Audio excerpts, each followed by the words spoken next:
hukum menghadiahkan Al-Quran. Ini gimana nih? Itu kadang kan di masyarakat sering kita mendengar hadiah ila hadrati fulan al-Fatihah, a'udzubillahi minasyaitonir rajim. Atau misalnya baca yasinan buat si mayat, atau baca Quran, ya kan?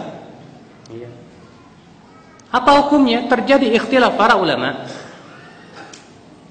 Pendapat Al-Imam Ahmad bin Hanbal, Hanafi, demikian pula riwayat dari Syafi'i, dan pendapat ulama terakhir dari mazhab Maliki dan sebagian Syafi'iyah terutama mutaakhirinnya mengatakan bahwa bacaan Al-Quran itu sampai kepada mayat. Sampai ke mana? Ke mayat. Iya. Sampai-sampai Al-Bahuti berkata, Imam Ahmad mengatakan bahwa sampai kepada mayat semua kebaikan, berdasarkan nas-nas yang menunjukkan kepada hal itu.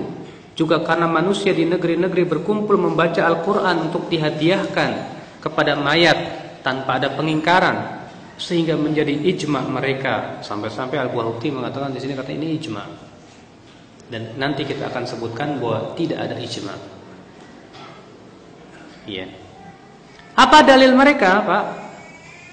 Yang mengatakan katanya ya membacakan atau menghadiahkan Al-Quran ke mayat itu sampai kias. Kias kepada apa? Kepada sedekah, haji, puasa. Kan disebutkan dalam hadis sedekah untuk mayat itu sampai. Disebutkan dalam hadis menghajikan orang itu boleh. Mempuasakan ya orang tua kita yang punya hutang boleh. Berarti dikiaskan kepadanya apa? Seluruh amalan kebaikan. Ya. Ini kias. Di antara dalil mereka juga apa? Hadis Ma'qil bin Yasar bahwa Nabi SAW sabda, "Iqra'u Yasin ala mautakum." Bacakan surat Yasin kepada orang yang sudah mati di antara kamu. Tapi hadis ini akhir dhaif. Di dalam sanadnya terdapat Abu Uthman, ya bukan An-Nahdi, dan ayahnya dua-duanya perawi yang majhul, dan juga sanadnya muttarib, terdapat kegoncangan. Ya. Pendapat yang kedua, dan ini pendapat yang masyhur dari Imam Syafi'i rahimahullah. Imam Syafi'i mengatakan bahwa bacaan Al-Quran tidak sampai ke siapa? Ke mayat. Dalilnya mana? Dasarnya surat An-Najm ayat 39. Allah berfirman, "Wa allaysa lil insani illa ma sa'a." Manusia tidak akan mendapatkan kecuali apa yang dia usahakan. Dan juga kata Imam Syafi'i, karena tidak adanya praktek dari Rasulullah, tidak pula para sahabat, tidak pula para tabi'in, bahwa mereka menghadiahkan bacaan Al-Quran kepada siapa? Kepada mayat. Ya, apalagi Pak, Rasulullah SAW itu orang yang paling sayang kepada umatnya. Sampai Allah menyebutkan dalam surat At-Taubah ayat 128 apa? Wa kana wa bil mu'minina raufur rahim. Adalah Rasulullah SAW sangat sayang dan lembut kepada kaum mukminin. Apa konsekuensi sayang? Kalau Rasulullah sayang, tentu Rasulullah ingin supaya umatnya semua selamat. Di antaranya apa? Dengan melakukan usaha bagaimana mengirimkan bacaan Quran. Tapi tidak ada satupun riwayat satu saja ya Rasulullah SAW mengirimkan Al-Fatihah misalnya. Memang ada hadisnya, Al-Fatihah lima quri'at laha. Al-Fatihah itu tergantung untuk apa dibaca. Tapi hadis itu palsu kata para ulama. Ya. Tidak pernah kita mendengar ada seorang sahabat ngirimin bacaan Quran. Makanya ini hujah. Maka dari itu Al-Imam Ibnu Katsir rahimahullah dalam tafsirnya, ya Imam Ibnu Katsir dalam tafsirnya berkata, dari ayat yang mulia ini ketika menafsirkan An-Najm ayat 39, Imam Asy-Syafi'i dan para pengikutnya beristimbat bahwa bacaan Al-Quran tidak akan sampai kepada mayat, karena itu bukanlah amal mayat, bukan juga usahanya. Dan Rasulullah SAW tidak pernah menyunahkan kepada umatnya, tidak juga menganjurkan atau membimbing kepadanya baik dengan nas maupun isyarat, dan tidak pernah dinukil juga dari seorang sahabat pun kalau itu baik tentu mereka telah mendahulunya. Dan bab al-qurubat, ibadah hanya terbatas pada nas, tidak berlaku padanya qiyas dan ra'yu. Dan ini pendapat yang sahih, Pak, yang rajih. Sebab coba antum minta kepada para kiai atau ajengan yang mengatakan bahwa bacaan Al-Quran sampai kepada mayat. Minta, mana praktek dari Rasulullah? Sekali saja Rasulullah kalau ziarah kubur tuh baca Quran dihadiahkan ke mayat. Padahal Rasulullah itu sering berziarah kubur. Di suatu malam ketika Rasulullah SAW diperintahkan oleh Allah untuk berziarah kubur Baqi, lalu kemudian diikuti oleh Aisyah dari belakang. Aisyah dia tidak mendengar Rasulullah SAW menyampaikan atau membacakan Al-Quran.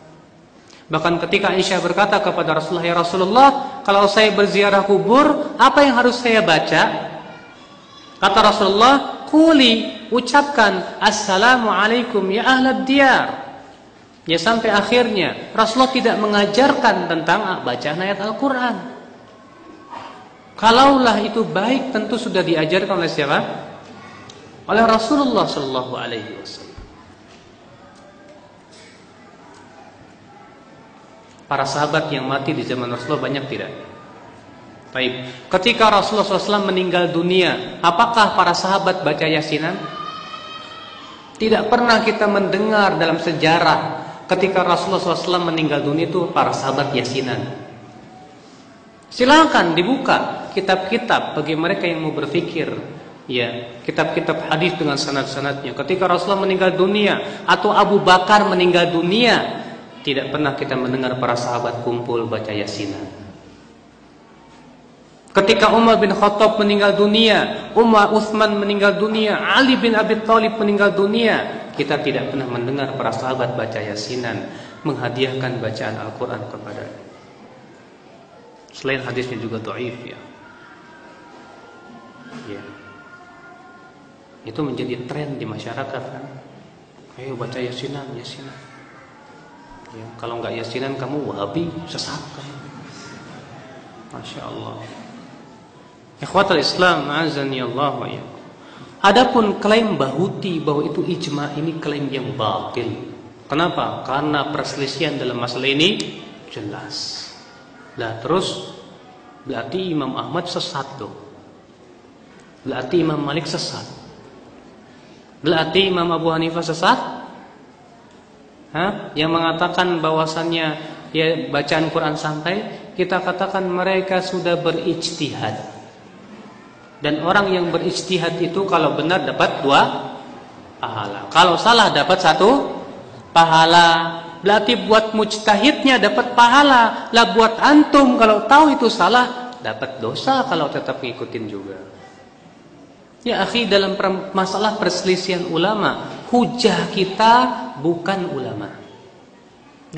Kalau ketika terjadi ikhtilaf ulama, hujah kita apa? Al-Quran dan Sunnah Rasulullah SAW. Makanya kalau ada orang berkata, sampean kan punya ulama, saya punya ulama, ya masing-masing aja. Kita katakan, apa benar, apa pernah kita mendengar ada ulama yang hujahnya begitu? Imam Syafi'i ketika dialog dengan Imam Ahmad bin Hanbal tentang masalah tarikus shalah, ya orang yang meninggalkan sholat hukumnya kafir atau tidak. Imam Ahmad membawakan nas dalil, Imam Syafi'i membawakan dalil. Tidak pernah kita mendengar para ulama ketika dialog, sampean punya ulama, saya punya ulama. Itu perkataan orang bodoh biasanya. Sering kita dengar seperti itu. Ya ulamamu, ya ulamaku. Ya subhanallah. Tidak ya akhi. Ya, kalau sudah terjadi ikhtilaf seperti ini, kita lihat dalilnya. Kita lihat praktek dari Rasulullah dan para sahabatnya. Ya. Maka ini pendapat yang sahih, yang rajih, bahwasanya tidak pernah dinukil bahwa Rasulullah SAW menghadiahkan bacaan Al-Quran. Tidak pula para sahabat, tidak pula para tabi'in.